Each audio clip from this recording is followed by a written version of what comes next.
Okay now, today I make you an offer you cannot refuse.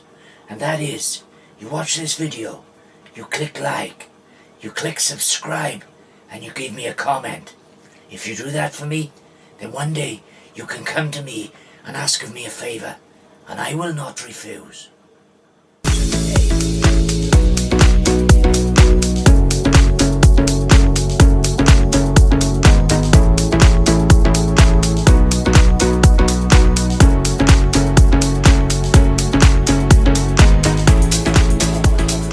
Puzo's 1969 novel The Godfather, which I'd never read until now.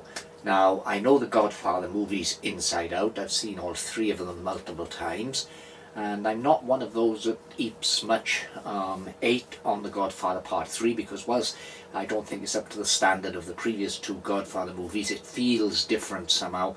But you know, in context of the other two, I think it's okay. It ties up the story quite well. But I had never read the book. Now, when the book came out in 1969, it's no surprise that it went above my head because I was 4 years old then.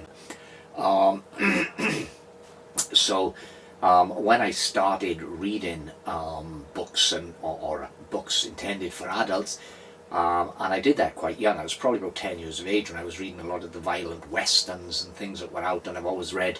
But I never ever got around to reading The Godfather, although I know the books in the films inside out. So recently I decided that I'd read The Godfather for the first time, and I was absolutely blown away. It really is an astounding book, and it holds up really well. Now, I love the Godfather movies, don't get me wrong, and when I say the Godfather movies, for the sake of this review, we're ignoring the Godfather 3, so when I refer to the Godfather movies, I mean Part 1 and Part 2.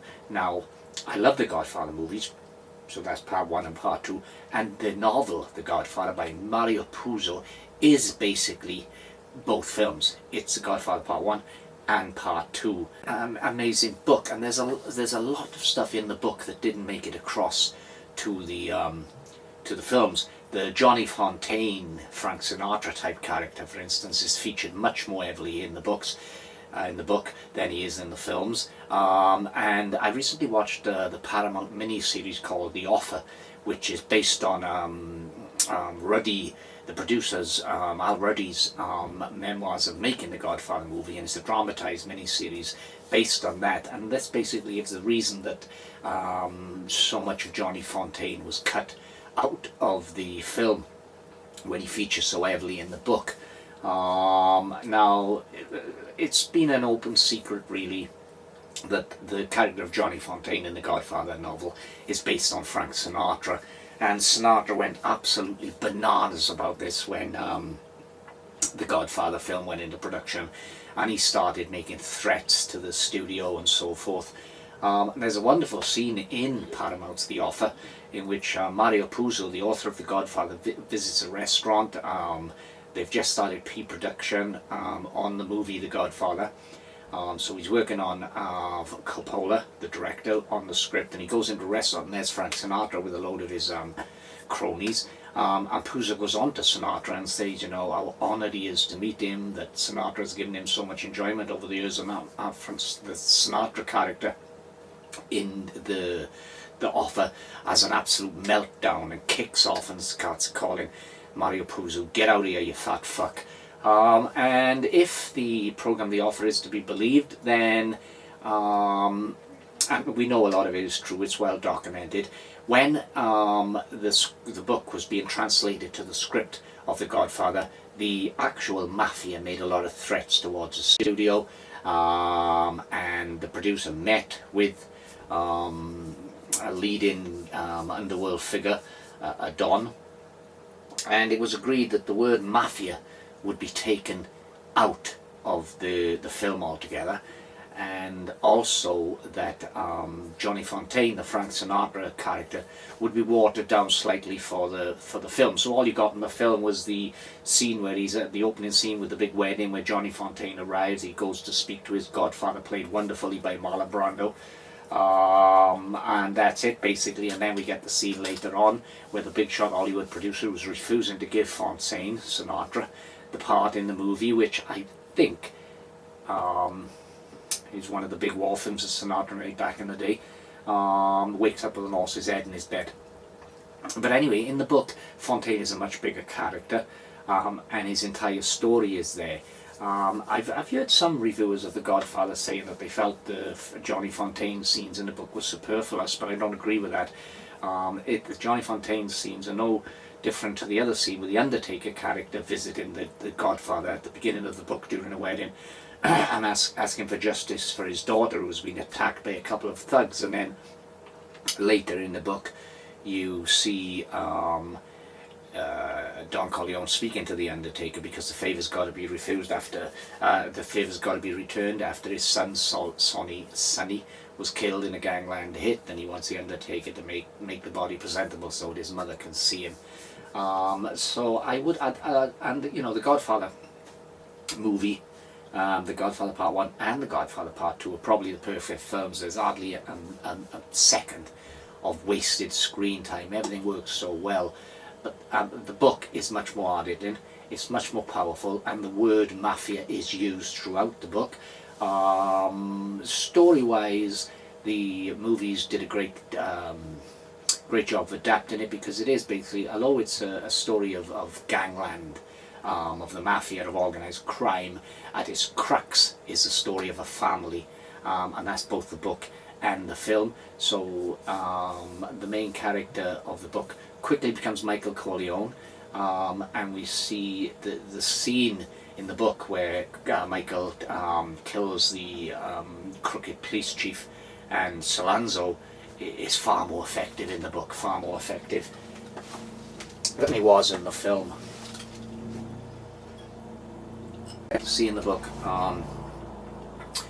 earlier on in the book, or midway, when Michael has been forced to go to Sicily in exile, basically because he shot the policeman and Solanzo, and he gets married out there to a beautiful young girl, Apollina, and we find out that one of his bodyguards plants a bomb in the car and blows it to smithereens. In the book, later on, you see the revenge scene where Michael Corleone gets his revenge against that bodyguard, and that again is an highly effective scene. I really enjoyed. But if you've never read The Godfather and you've seen the movies, which I suspect would be the case for most people, and you actually read the book, you can almost be forgiven for thinking that you're reading a novelization, because the movie did stick really close to the book, and it would have been a massive mistake for it not to, because this book is so bloody good. Even now, after all these years, it's incredibly powerful. The story of family, of redemption, is all there. I think the Michael Corleone character in the book is brilliant, and I think Al Pacino did a really good job of pulling off this character. And what's interesting, especially if you watch The Offer, the Paramount miniseries, you see that the making of the Godfather movie was so troubled. The studio were adamant they didn't want Michael Pacino for Michael Corleone. In fact, they wanted James Caan, who played Sonny Corleone, to be take over the Michael Corleone part, and there was a lot of studio interference on the producers and the writers, and there was also a lot of mafia interference. But of course, when the Godfather movie finally came out, all was forgiven, because the mafia hoods of the time felt that the film would denigrate the Italian people, you know, and they claimed, you know, the mafia didn't even exist. But when the movie came out and they saw this cool image of the gangster, the mobster, they just thought it was awesome.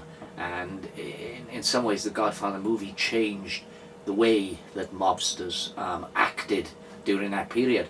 But the book was universally hated by the mafia. Boss Joe Colombo in early 1971 started up a pressure group for Italian-American affairs, and he actually met with Al Ruddy, the producer of the Godfather movie, because he hated the book. He absolutely despised the book, and he even became almost a script consultant. He was allowed to read the scripts and to give his okay before it was filmed. But if you watch the Paramount picture, The Offer, he didn't really read the script, and apart from the fact that they don't use the word mafia at all in the Godfather movie, it is pretty faithful to the text, to Mario Puzo's text. But it's a book we're here to talk about, so what can I say? It's incredibly powerful. It's incredibly well written. It's 600 plus pages, but it doesn't feel like it. You know, it reads like a slim all-action novel, and a lot of it is dialogue, meet-ins between different characters, but it's so well paced and so well written that it keeps you gripped. I mean, I thoroughly enjoyed The Godfather, and I can't remember the last time I was so engrossed in a book. So that's Mario Puzo's The Godfather. It's highly recommended, and if you haven't read it but you're familiar with the films, then I recommend you check it out now, because it will give you a little more insight into this world that Mario Puzo created. And if you've never seen the films but you haven't read the books, then I'd urge you to read it too. The Godfather, a novel, has stood the test of time. It's a fantastic book, absolutely wonderful. Loved it from start to finish. Brilliant stuff. What more can you say?